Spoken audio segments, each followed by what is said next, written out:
अगर public realise नहीं करना चाहती, वो अपने मुल्क को खुद ही तबाह करना चाहते हैं, तो वो तो ऊपर से तो कोई नहीं आएगा जो इस मुल्क को संभाल सके।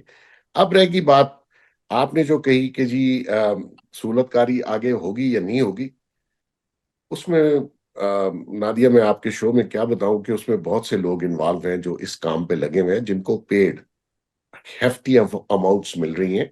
और ये जो सारा दारोमदार इनका चल रहा है पैसों का, ये ऑर्गेनाइज करते हैं पीटीआई वाले, इनके पास पैसे कहां से आते हैं? ये इमरान खान अपने घर का बिल कहां से देता है? जरा पूछिए, कोई इनकम है? कौन है आजकल वो जो, जिसको आप कहते थे वो वॉलेट वाला, पॉकेट वाला, वो कौन है आजकल जो स्पॉन्सर है? ये 2 नंबर आदमी है, 2 नंबर गुफ्तगू करता है, और इतना डरपोक आदमी है ये, आप समझ रही हैं बहादुर है, बड़ी कॉलें दे रहा है।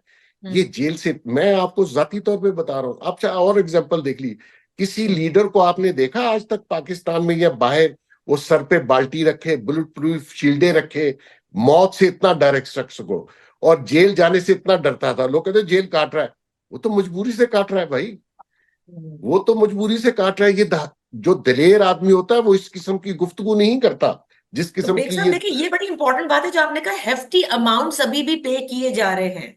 सो आर यू सेइंग कि जुडिशरी में भी ये दिए जा रहे हैं हेफ्टी अमाउंट, सो दैट ये रिलीफ मिलते रहे? Is that what you are? देखें, मैं, वो आपका भी शो है, मैं अभी नहीं चाहता कि मैं जुडिशरी को एक साइड पे ले जाऊं। ये जो फैसले हो रहे हैं कि जो मुकदमात इमरान खान पे नहीं बने उनमें भी बेल, मतलब ये कभी सुना है आपने कि फ्यूचर की भी बेल? ये किसी को मिला पाकिस्तान में? ये ऑर्डर इस्लामाबाद हाई कोर्ट ने किया, ये आज तक कोई एग्जाम्पल दिखा दे मुझे पाकिस्तान में कि जिस एफआईआर अभी रजिस्टर्ड नहीं उसमें भी बेल। तो ये क्या है? लोगों को तो जमानत नहीं मिलती, लोगों को तारीख नहीं मिलती, आप चले जाए आपका केस नहीं लगता। ये क्या है? ये कौन है? मकसद ये है कि ये एक लार्जर पिक्चर के ऊपर आप अगर देखेंगे, तो इस मुल्क ने जब से न्यूक्लियर बना उस वक्त से बहुत सी कुव्वतें इसके पीछे हैं, और हमारे लोग उसका आलाकार हैं। और इस जैसे मुनाफिक, इस जैसे गद्दार जो है हमारे कौम में बहुत ज्यादा हैं। और बाकी जो लोग सड़कों पे आप इसके फॉलोअर्स देखते हैं, वो तो, उनको तो नादान है, उनको पता ही नहीं है। ये क्या कर सकता था? 3.25 साल सरकार में रहा, क्या किया? कोई एक वादा पूरा किया हो जो उससे पहले हुकूमत में आने से इसने किया था? कोई एक बता दीजिए। वो भी नहीं कर सका। तो क्या मकसद था इसका? अब ये आ जाएगा तो क्या करेगा ये, सिवाय लोगों से इंतकाम लेने के, सिवाय लोगों से बदला लेने के? लोगों को, हजारों लोगों को इसने जेल देख में साहब, डाला। लेकिन एक चीज जो हमारे लोग हैं वो ये भी तो देख रहे हैं ना कि जिस वक्त इमरान खान साहब और जनरल फैज एक पेज पर थे, उस वक्त जनरल बाजवा भी थे, उस वक्त की ऑपोजिशन और आज की हुकूमती जमातें इत्तेहादी वाली, ये सब सफर कर रही थी, चाहे वो कानून साजी में हो चाहे दीगर और मामलात में हो। तो अब ये कौन सा मुख्तलिफ कर रही हैं? जो बुखारी साहब ने कहा कि स्टैब्लिशमेंट मजबूत और मजबूत से मजबूत तरीन होती जा रही है, ये भी तो उसी तरह की तर्ज हुकूमत कर रहे हैं। बिल्कुल ऐसे ही है जी। और ये खान साहब को पहली बार जब लोगों ने इसके ऊपर एतबार किया और एक उम्मीद की, जो है वो उम्मीद लगा ली, इसने उन लोगों की सारी उम्मीदों पे पानी फेर दिया। ये भी एस्टेब्लिशमेंट के बलबूते पे आया, ये एस्टेब्लिशमेंट के साथ मिल गया। जनरल फैज हकीकत में गवर्नमेंट भी चला रहा था, और इनकी जो मुर्शद पीरनी है उसको भी चला रहा था। और सारी करप्शन और सारी स्पेस जो एस्टेब्लिशमेंट को इमरान खान ने दी है, वो वापस नहीं आ सकती। और ये जो मौजूदा लोग हैं, इनकी तो मजबूरी है, ये और स्पेस दे रहे हैं। उसने एक्सटेंशन दी, इन्होंने 5 साल दे दिए। तो मकसद ये है कि एस्टेब्लिशमेंट को, ये बुखारी साहब ठीक कह रहे थे कि अगर पॉलिटिशियन स्पेस देते रहेंगे, तो अब आज जो उनके पास स्पेस है, बिलीव कीजिए, मैंने आर्मी चीफ नहीं लगना नादिया, आपने भी नहीं लगना, वो तो कोई जर्नैल ही लगेगा। लेकिन जब आप सिविलियन ओहदों पे आके बैठ जाते हैं, नादरा में बैठ गए, फलानी जगह पे जर्नैल बैठ गए, एफपीसीएस में बैठ गए, फेडरल बोर्ड, भाई वो हमें दुखता है। लेकिन वो स्पेस देता कौन है? ये पॉलिटिशियन देते हैं, आप और मैं नहीं देते। तो फिर सही। एस्टेब्लिशमेंट से गिला किस चीज का करते हो यार? किस चीज का सही। गिला करते हो आप बिल्कुल ही ने बिल्कुल। उनको बिठाया, आप ही ने स्पेस दी है। और फिर चढ़ दौड़ते हो जब आपको वो रजीम चेंज हुई, थोड़े से लोग साइड पे हटे, आप शुरू हो गए कि जी अब तो किसी और को फेवर मिल रही है, और ये भी अच्छा। यही करेंगे। आपने दुरुस्त जी फरमाया। नादिया। जी जी, बुखारी साहब एक चीज और ऐड कीजिएगा, देखिए जो मैं बेग साहब से भी पूछूंगी। देखिए तहरीक इंसाफ की जो आला क़यादत है, इसके हवाले से बार बार जो मुखालफीन हैं इनके, वो ये कहते हैं कि ये सब कॉम्प्रोमाइज हैं, ये सब स्टैब्लिशमेंट के साथ मिले हुए हैं, एक इमरान खान जेल में है। लेकिन ये जो पार्टी अब नजर आ रही है, ये शायद इमरान खान को माइनस करने को भी तैयार हो जाए, क्योंकि इनमें अपने इख्तलाफात भी बहुत ज्यादा हो गए हैं। जी बिल्कुल, मैं इस पे बिल्कुल आता हूँ, लेकिन बेग साहब ने एक बात बड़ी शानदार कही है और मुझे उसकी तायीद करनी चाहिए। देखिए, मैं उस तबके से ताल्लुक रखता हूँ जिसने रेज हुए जनरल जियाउल हक के दौर में, और बाकायदा उसमें हम मार्शल के खिलाफ एक्टिव भी थे, मतलब छोटी उम्र में, काफी छोटी उम्र में। तो हमने देखा किस मेहनतों से पाकिस्तान की पॉलिटिकल फोर्सेस ने ही जो डिक्टेटरशिप्स में स्ट्रगल करके एक वो जो फाइन लाइन होती है between establishment and a political government, वो कायम करने में कामयाब हो गए। और हम्म। वो जारी था। हमने 2008 से, बेग साहब तो विटनेस हैं बहुत सारे मामला के, 2008 से 2013 में पै दर पै अटैक्स हुए कि भाई किसी तरीके से उस चीज को, उस लाइन को खत्म कर दिया जाए और दोबारा जो है आगे आ जाया जाए।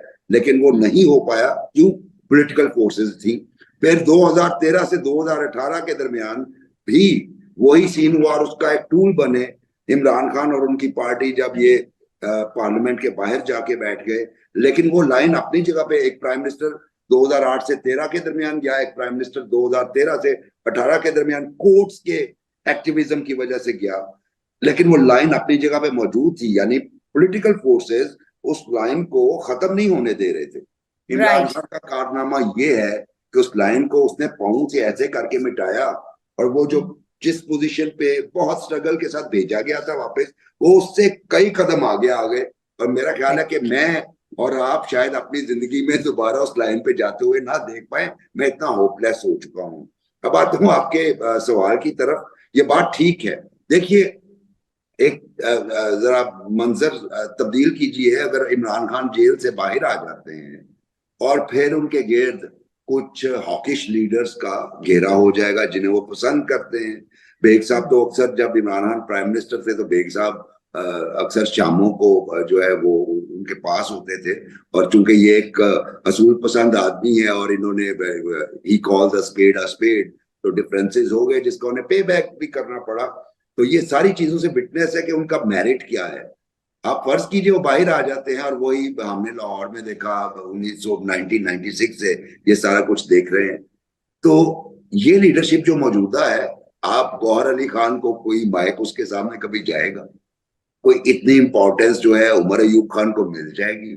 सवाल सिर्फ ये पैदा होता है, इस्टेब्लिशमेंट के पे रोल पे रहते हैं पॉलिटिशियंस, या उनके साथ कोऑर्डिनेट करते रहते हैं, कोऑपरेट करते रहते हैं। अली अमीन गंडापुर तो इस्टेब्लिश्ड हैं, चूंकि उनके वालिद भी मुशर्रफ दौर में केयर टेकर, केपी की केयर टेकर कैबिनेट में मेंबर थे।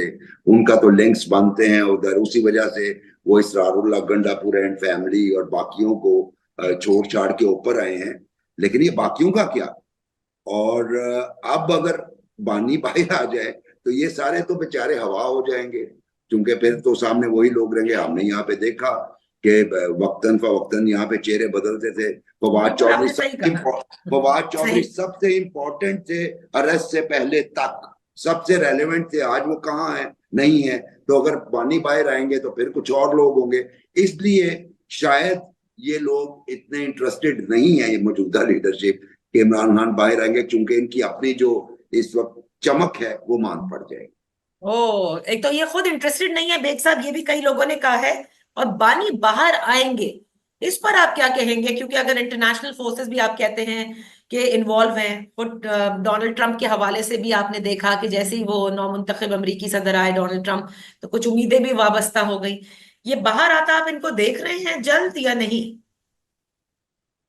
नादिया, मैं तो पहले दिन से कह रहा हूँ, शुरू दिन से ये बाहर नहीं आएगा। और फोर्सेस इंटरनेशनल कोशिश कर लें, ये इसकी रिहाई इस तरीके से मुमकिन नहीं है। स्टैब्लिशमेंट को जिस तरीके से इन्होंने अटैक किया, आपको पता है ये जो कॉन्स्पिरेसी थी 9 मई वाली, ये इसके ऊपर इमरान खान 1 साल से काम कर रहे थे यूनिवर्सिटी कॉलेजेस स्कूलों में जाके फौज के खिलाफ। वो हुआ ये कि 9 मई थोड़ा पहले आ गया, प्रिपरेशन थी लेकिन बिल्कुल फाइनल